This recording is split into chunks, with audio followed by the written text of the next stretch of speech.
अस्सलाम वालेकुम व्यूअर्स। आज हम बात करेंगे सिंपल हार्मोनिक मोशन और यूनिफॉर्म सर्कुलर मोशन पर कि इनके दरमियान में क्या रिलेशनशिप है।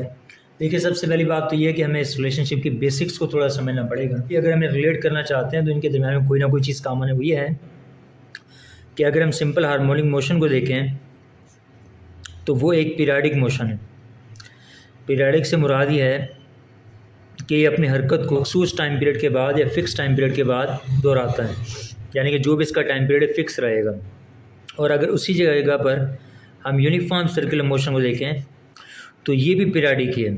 सर्कुलर मोशन लाजमी नहीं है कि पीरियडिक हो या ना हो, लेकिन जो यूनिफॉर्म सर्कुलर मोशन है वो हमेशा पीरियडिक होगा। उसके पीछे वजह यह है कि इसकी जो एंगुलर वेलोसिटी है, जैसे हम ओमेगा से रिप्रेजेंट करते हैं, वो कांस्टेंट रहेगी और उसी के कांस्टेंट रहने की वजह से जो सर्कुलर मोशन है यूनिफॉर्म रहेगा। अगर एंगुलर वेलोसिटी कांस्टेंट नहीं है तो फिर इस केस में सर्कुलर मोशन यूनिफॉर्म नहीं है और फिर हम इसे एसएचएम से कंपेयर भी नहीं कर सकते। तो एसएचएम और यूनिफॉर्म सर्कुलर मोशन की जो कंपेरिजन की जो बेसिस है वो ये है कि दोनों पीरियडिक मोशन, इसलिए यूनिफॉर्म सर्कुलर मोशन के या सर्कुलर मोशन के फार्मूलाज को फिर हम एसएचएम के लिए यूज़ कर सकते हैं। फॉर एग्जांपल, जैसे टाइम पीरियड का फार्मूला है हमारे पास 2 पाई डिवाइडेड बाय ओमेगा। तो omega angular velocity, angular frequency, हम इससे टाइम पीरियड को रिप्रेजेंट कर सकते हैं। फ्रीक्वेंसी है, फ्रीक्वेंसी का फार्मूला हमारे पास ओमेगा अपॉन 2 पाई, और इसका हम यूज़ कर पाएंगे एसएचएम के लिए। यानी कि एसएचएम के फार्मूलाज को पहली मरतबा या सबसे इनिशियली अगर हम उसे ड्राइव करना चाहते हैं तो हमारे लिए बेहतर रहेगा कि हम उसे यूनिफॉर्म सर्कुलर मोशन से कंपेयर करें। ठीक है, तो इनमें कंपेरिजन की जो बेसिस हैं वो ये है कि पीरियडिक है। ठीक, अब जरा देखते हैं कि circular motion, sorry uniform circular motion और एसएचएम के दरमियान में इस पीरियडिक का जो ताल्लुक है इसे और कैसे आगे बढ़ाकर हम उसे फर्दर कंपैरिजन में लेके जा सकते हैं। तो यहाँ पे मैंने एक सर्किल बनाया है और यहाँ पर एक पार्टिकल दिखा रखा है और एक्सिस हैं, ये एक्स एक्सिस, ये वाई एक्सिस, ताकि रेफरेंस के लिए हमारे पास रहें। और यहाँ पे ये पार्टिकल दिखा रखा है जो कि ए पोजीशन पर है, ये सर्कुलर पाथ में मूव कर रहा है, ये इसकी रोटेशन की डायरेक्शन है क्लॉकवाइज। ए से बी पर आता है, सी पर, डी पर, ई एंड एफ। इसकी एंगुलर वेलोसिटी कांस्टेंट है। ठीक, और यहाँ पे मैंने इसकी हाफ रोटेशन दिखाई कवर करते हुए। अब हमें मालूम है कि एक कॉन्सेप्ट होता है प्रोजेक्शन का या कंपोनेंट का। तो अब यहाँ पर क्या किया जा रहा है, फ़र्ज़ कर रहे हैं कि इस तरफ से लाइट आ रही है, यानी कि राइट साइड से लाइट इसके ऊपर आगे पड़ रही है, बिल्कुल पैरेलल रेज एंड लाइट की आगे पड़ती हैं। तो जब इस पोजीशन पर पार्टिकल है तो ये ए पोजीशन पर है, इसका प्रोजेक्शन पीछे मैंने एक स्क्रीन रखी है जो कि वाई एक्सिस के पैरेलल है, यहाँ पर इसका प्रोजेक्शन आएगा ए डैश।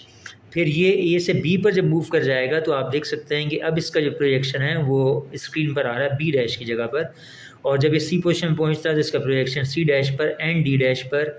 इसी तरीके जब ये यहाँ पर ई पोजीशन में पहुंचता है, यानी कि जब ये रेडियस जो है वो एक्स एक्सिस से पैरेलल हो जाता है, तो आप देख सकते हैं ई डैश की पोजीशन आती है। अब यहाँ पे आप एक चीज़ नोट कर सकते हैं कि यहाँ पर इसने क्वार्टर रोटेशन कंप्लीट की है और यहाँ पर ये कोई रोटेशन नहीं कर रहा बल्कि एक लीनियर फैशन के अंदर मूव कर रहा है from A dash to E dash. ठीक है, तो यहाँ पे पहुँच जाता है। उसके बाद फर्दर फिर पोजीशन है आपके पास F, G, H, I and J. यहाँ पर भी उनके रिलेटिव हम कहेंगे प्रोजेक्शनल पोजीशंस हैं, F dash, G dash, H dash, I dash and G J dash.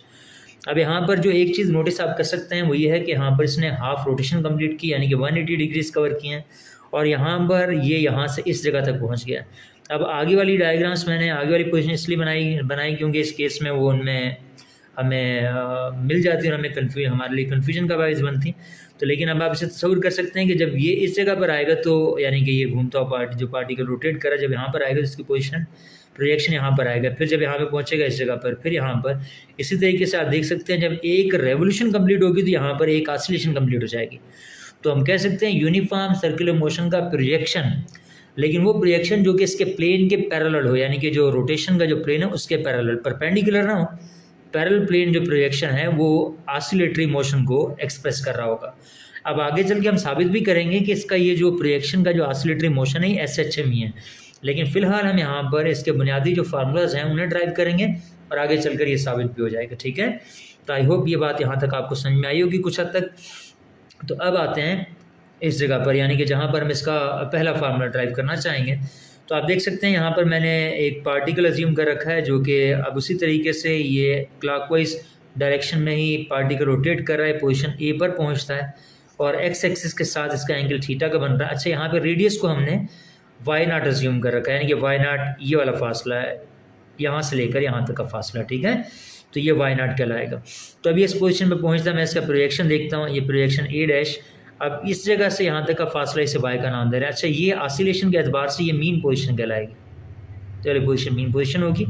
इसे मैं यहाँ पे मेंशन कर देता हूँ कि ये पोजीशन इसकी मीन पोजीशन है, और ऑसिलेशन के एतबार से ये एक्सट्रीम पोजीशन है, और ये भी कौन सी है, इसकी एक्सट्रीम पोजीशन है। ठीक है, तो अब आप देख सकते हैं कि ये जो फासला ये वाई है, और अगर मैं इसकी एक्सट्रीम पोजीशन तक का फासला देखूँ, चले इसे यहीं पे मैं बना दूँ इस जगह पर, तो इसे हमने वाई नॉट मान रखा है ना, आर बराबर वाई नॉट के, तो एक्सट्रीम पोजीशन तक का फासला वाई नॉट कहलाएगा और इसका एम्पलीट्यूड कहलाएगा। वाई इस पार्टिकल का इंस्टेंटेनियस एम्पलीट्यूड है। अब हम वाई के लिए फार्मूला ड्राइव करना चाहते हैं कि वाई क्या रहेगा, तो आप देख सकते हैं कि यहाँ पर ये जो आपको रेडियस का जो वेक्टर दिख रहा है, इसका कंपोनेंट हमने अलोंग वाई एक्सिस निकाला है और एंगल एक्स के साथ बन रहा है। अब यहाँ पे आपको एक चीज़ बताना चाहूँगा, वो ये है कि अगर एंगल एक्स एक्सिस के साथ बन रहा हो या एंगल किसी एक पर्टिकुलर डायरेक्शन के साथ बन रहा हो, और आप उसके अलांग कंपोनेंट ना देख रहे हैं बल्कि उसके परपेंडिकुलर के अलांग देख रहे हो, तो वहाँ पर हमेशा ट्रिग्नोमेट्रिक जो रेशियो है साइन वो इन्वॉल्व होता है। और अगर आप उसी के अलांग देखें जिसके साथ एंगल बन रहा है, यानी कि इसी पर अगर प्रोजेक्शन देखें तो कास इन्वॉल्व हो जाएगा। ठीक है, तो चुनाचा अभी जो प्रोजेक्शन है वाई, इसको हम ड्राइव करते हैं, तो वाई यहाँ पे बराबर आएगा y naught sine theta. Theta वो एंगल है जो कि यहाँ पर ये आर बना रहा है एक्स एक्स के साथ, लेकिन हम इसे यहाँ पर भी फिर रिप्रेजेंट करते हैं इस जगह। लेट से यहाँ पे 60 का एंगल है तो हम यहाँ पे 60 मेंशन करेंगे, लेकिन फिर इसे हम नाम देते हैं फेस का, वैसे फाइ से लिखा जाता है। फेस से मुराद वो एंगुलर पोजीशन है जो कि हमने किसी पार्टिकल को दे रखी है जो कि ऑसिलेट कर रहा है in comparison of circular motion. जैसे अगर आप यहाँ पर आएँ तो इस जगह पर आप देख सकते हैं ए पोजीशन को अगर आप देखें तो यहाँ पर एक्स एक्सिस का 90 का एंगल है, तो इस पार्टिकल की यहाँ पर जो फेस बनेगा, यानी कि इस पार्टिकल की प्रोजेक्शन का जो फेस बनेगा ये होगा 90 डिग्री का। और उसके बाद जब हम यहाँ पे पहुँचते हैं इस जगह पर, यानी कि जब ये इस जगह के ऊपर पहुंचता है तो यहाँ पर आप देख सकते हैं क्वार्टर रोटेशन कंप्लीट हो चुकी है, और यहाँ पर आप देख सकते हैं पार्टिकल जो है अब एक्स एक्सिस, पार्टिकल का जो रेडियस का जो वेक्टर है वो अलॉन्ग एक्स एक्सिस, यहाँ पे एंगल 0 डिग्री का, तो हम कहेंगे ये भी 0 डिग्री पर, इसका फेस 0 का हुआ। फिर यहाँ पर आते हैं इस जगह पर पहुँचते हैं तो आप देख सकते हैं फर्दर 90 का कवर हो गया। तो अब अगर ये 90 डिग्री है, ये 0 है, तो ये होगा 270, क्योंकि 180 यहाँ पर है, तो इस एक्सट्रीम पोजीशन पर फेस हो जाएगा 270 का। तो ये 90 आ गया, ये आपके पास 0 आ गया, ये 270 आ गया। इसी तरीके जब यहाँ पर आएगा तो ये हो जाएगा आपका 180, यानी कि पोजीशन आपकी 180 की कहलाएगी। तो यहाँ पर ये जो पार्टिकल्स को जो रिलेटिव जो एंगुलर पोजीशंस दे रखी हैं पार्टिकल के प्रोजेक्शन को, सॉरी, उसे हम नाम दे रहे हैं फेस का। तो इसी को फिर हम यूँ भी लिख सकते हैं, y is equal to y naught sine phi. Phi यहाँ पर रिप्रेजेंट कर रहा है फेस को।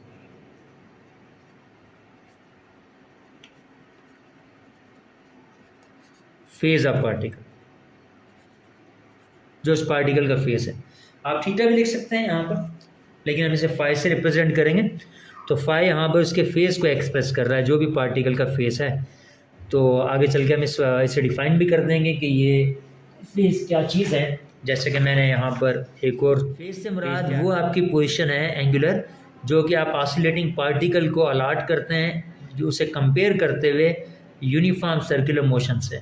लेकिन हाँ, इसमें कुछ कन्वेंशंस हैं वो आपको जहन में रखनी है कि मीन पोजीशन जो है, जैसे यहाँ पे मैंने पेंडुलम दिखा रखा है, तो पेंडुलम में जो मीन पोजीशन है या आपकी कोई भी मीन पोजीशन हो, इसका फेज़ हमेशा 0 डिग्री माना जाएगा। एक्सट्रीम पोजीशन का जो फेज़ है ये होगा 90 डिग्री।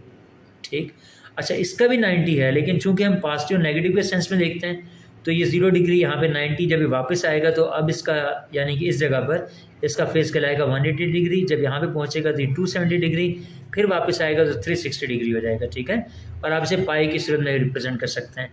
जैसे यहाँ पर फेज लेट से पाई/2 हो गया, यहाँ पर जब वापस गया तो फेज हो गया पाई का, यहाँ पर हो गया 3 पाई/2 का, और यहाँ पे फेज 2 पाई का। तो मीन पोजीशन पर जैसे मैंने यहाँ पे ये एक स्प्रिंग के साथ अटैच ऑब्जेक्ट दिखाया गया जो कि ऑसिलेट कर रहा है, जब ये मीन पोजीशन पर है एट द स्टार्ट तो इसका फेज होगा यहाँ पे 0 डिग्री का, जब एक्सट्रीम पर पहुँचा 90 डिग्री का, वापस मीन पर आया तो यहाँ पर हो जाएगा 180 डिग्री का, जो अदर साइड एक्सट्रीम है उस पर पहुँचा तो 270 डिग्री का, और जब यहाँ पर पहुँच गया तो ये हो जाएगा 360 डिग्री का। और आप देख सकते हैं कि इसने यहाँ पर इन पांचों जो स्टेजेस जो मैंने बना रखी हैं इसमें एक ऑसिलेशन पूरी की, तो एक ऑसिलेशन में पूरा 360 डिग्री का फेज होगा, यानी कि 2 पाई का। और इसी तरीके से वेव में भी ऐसा ही, किसी वेव की बात की जाए तो वेव का स्टार्ट हम यहाँ से मानते हैं जहाँ से उसका क्रेस्ट स्टार्ट हो रहा है, तो ये 0 डिग्री का फेज, यहाँ पे इसका एम्पलीट्यूड मैक्सिमम है, यानी कि एक्सट्रीम पोजीशन 90, यहाँ पर फिर आपका मीन पोजीशन है तो यहाँ पे हो जाएगा 180 डिग्री का फेस, और यहाँ पर फिर आपकी एक्सट्रीम पोजीशन है 270 डिग्री का फेस, एंड देयर यहाँ पे फिर आपकी मीन पोजीशन है 360 डिग्री का फेस। तो हम देख सकते हैं कि एक पूरी वेव में यानी कि वेवलेंथ में आपके पास जो फेज़ होता है टोटल या फेज़ चेंज जो होता है वो होता है 360 डिग्रीज का, यानी कि 360 डिग्रीज का फेज़ चेंज आता है।